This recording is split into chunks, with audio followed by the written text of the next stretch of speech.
thriving population, there are seasoned players known as mentors, who have taken upon themselves to assist new adventurers. When a new adventurer and mentor form a party, they receive a bonus to experience points earned. Upon invitation by a mentor, new adventurers also gain access to the Novice Network, an exclusive chat channel where they can consult with mentors and share their experience with other beginning players.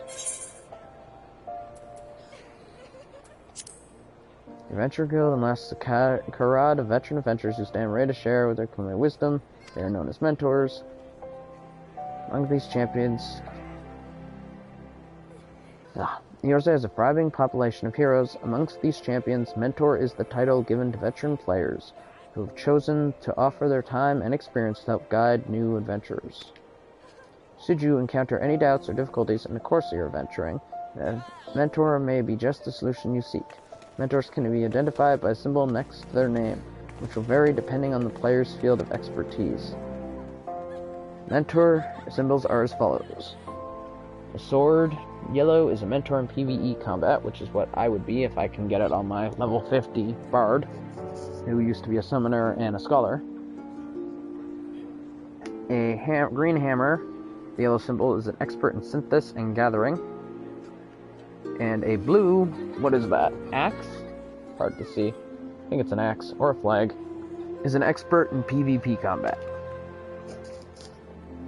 Mentors marked by the crown symbol can be considered masters of all fields. Approach a mentor with the appropriate knowledge and answers will soon be yours. That's fine for now. Now I should be able to... Oh, don't want to go that way. They add arrows? Yes, they did. Weird.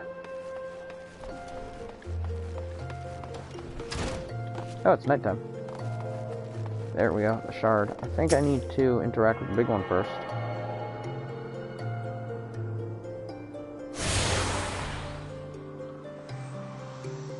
You now have access to Ethernet. Quick travel for the sea can be achieved by simply placing your hand upon Ethernet shards. To ancient shards granted you access to the city-state's Ethernet. The Ethernet can be used for quick intra-city travel.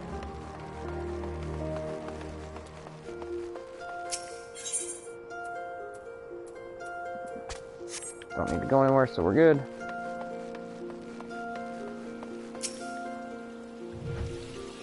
If I take this opportunity, will I miss out on a better one? It's all so overwhelming. Maybe I should mull it over at the quicksand. Oh. There we go. We can sprint again. Or now. Hello, Silver Nettle. Where, oh, where is the mailbox bee?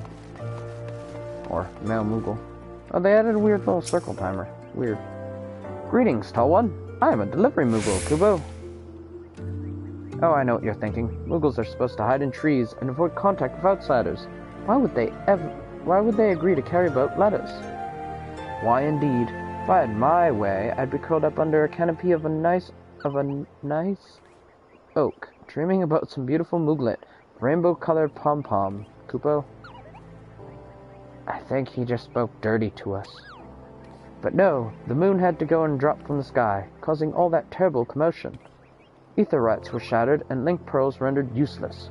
For moons, the poor wingless people of Eorzea had no way of communicating with each other, beyond screaming at the top of their lungs. Which no one really approved of, Kupo. That is, until little horned ones asked us to assist them by delivering messages. At first, we were wary of sowing ourselves, worried that one of you might catch and skin us, like you do every other forest fury. But once we saw how much we were appreciated, we knew we found our new calling. And I personally promised to try and not read any along the way, Kupo. Look what we have here. 9 new letters arrived just for you, Kupo.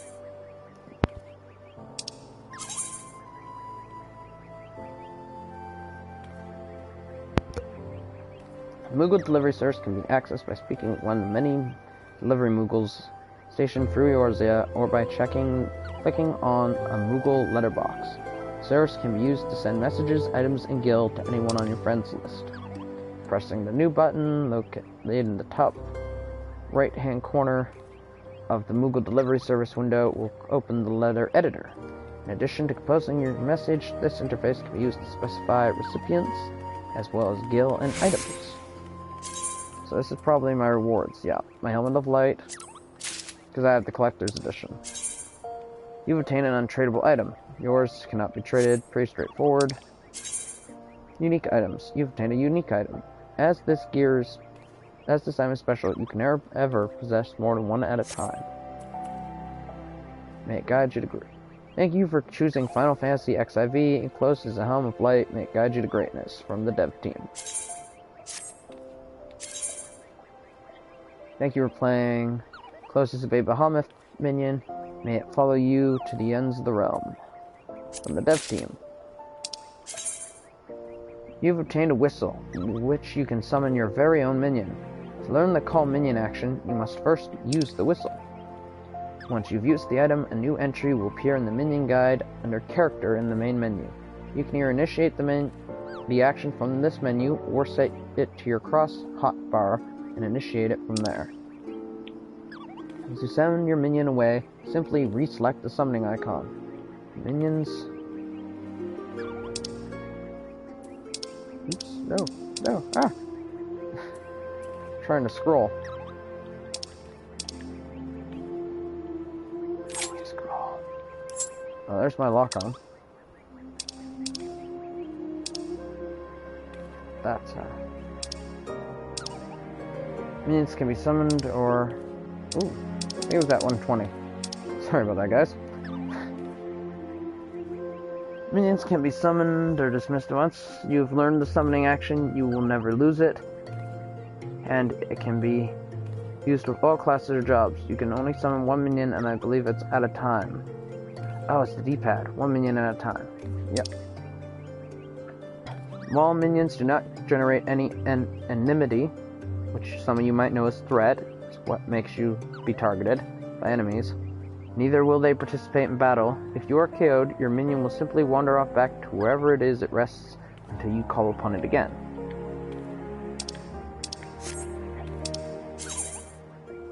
Use items from under your inventory. Really? All items for recast timers cannot be used again until the timer is expired. Items you use often can be set to your hotbar for easy access. Alright, so now I can delete this. That one was also from the dev team. I think they all are. The enclosed is a set of Bahamut barding for your chocobo. May it strike fear into your enemies. From the dev team. Oops. Come on. No. Not let me increase it.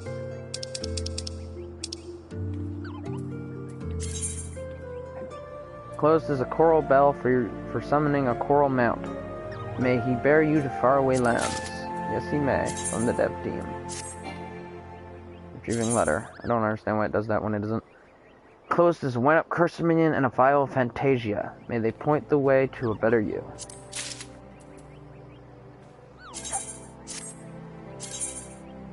Thank you for playing. Closed is a black chocobo chick and a Cassadir uniform voucher. May they light an eternal flame deep within your heart. Oh.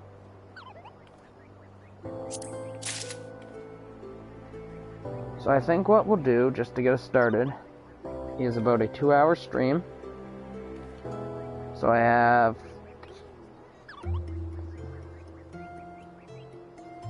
about half an hour left.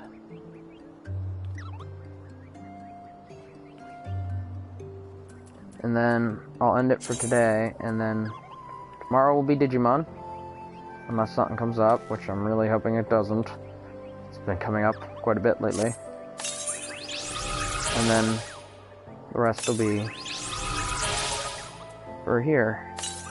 Enclosed is a BDI minion and a Voidal Resonator for summoning an Armin Melt. May they offer insight into a world beyond our own. Oh, just in case anyone didn't know, I usually stream 3 to 6 Atlantic, so this isn't my usual stream time. Just to let you know. Closed is a Fat Chocobo whistle for summoning a Fat Chocobo mount. Comes complete with a bunch of crisp, young glacial greens on a stick to help urge your voracious avian friend along. I'm not sure what this one is. Oh, enclosed is a wind-up Moogle minion. May it ever be by your side throughout thick and thin. Why, thank you.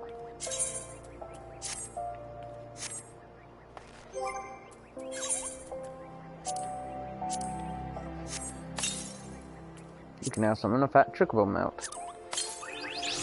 Now summon the wind-up Moogle, Black Chocobo, BDI,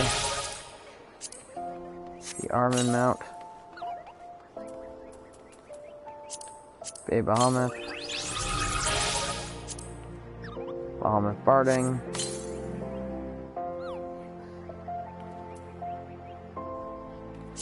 Coral Bell. I had to sit there for a minute to make sure it went through. You can now summon the Coral mount. And I believe, yeah, pick up. There we go. Because we won't be using these right away.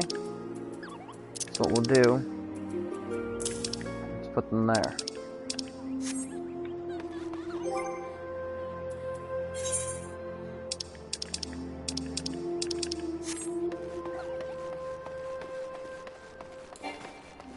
Valid target, I know. Alright, so let's keep going. Oh wait, that's what I wanted to check. Companion. This command is unavailable at this time. Mount guide. Unauthorized to summon mount because I haven't earned my license yet. Minion guide, here we are. Black Chocobo. Bay Bahamut. Minion. Wind-up Moogle, wind-up Cursor. You know, for friggin' timing, just because, you know, I'm old school. Actually, that just looks funny. Minion guide. Alright, porkers. Let's go. Oh, hi, Wimond. Due diligence. Would like to know what you think of Ul'dah. So, how are you taking to Ul'dah, Brimstone? Make any new friends in high places yet? Ha! Well, you have the Sultan Tana's ear for... Well, when you have the Sultana's ear one day, I hope you won't be forgetting about old Wymond. As long as you're here, mayhap you can do me a favor and take this missive to Joseph at the Plantum Mirage. It's just over yonder, and this man'll give you some gil for your trouble. If only all work in the city was this easy, eh? My throat's starting to dry out and I'm trying to read it out loud so that you guys can keep up.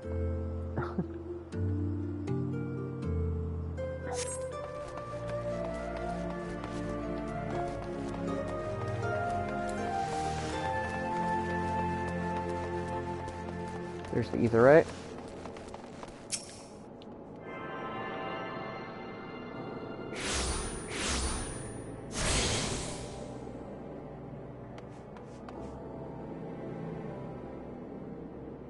Hail, adventurer. Might you have come at the behest of Miss Momodi of the Quicksand? Excellent. Which brings us to the matter of the attunement fee. That'll be 100,000 gil, if you please, sir. Apologies, but I do relish the opportunity to make that jest. The look on your face was absolutely priceless. Ah, but the fact that you were so easily deceived suggests to me that you are unfamiliar with the use of Aetherytes. Allow me to explain. These crystalline agglomerations tap into ethereal energy and are primarily used as a means to travel swiftly from one place to another. Perchance you've heard of Return and Teleport. Well, these teleportation spells make direct use of the Aetherytes and their connection to the flow of Aether. Given that there is an Aetheryte in almost every corner of Eorzea, any adventurer with a mind to explore the realm will wish to seek out and attune himself to each and every one. But even if you have no intention of wandering beyond the Sultanate's borders, it would be prudent for you to attune yourself to any Aetheryte you encounter from now on. I pray you found that informative. Should you wish to hear about Aetherytes or transportation magic, I should be happy to answer your questions.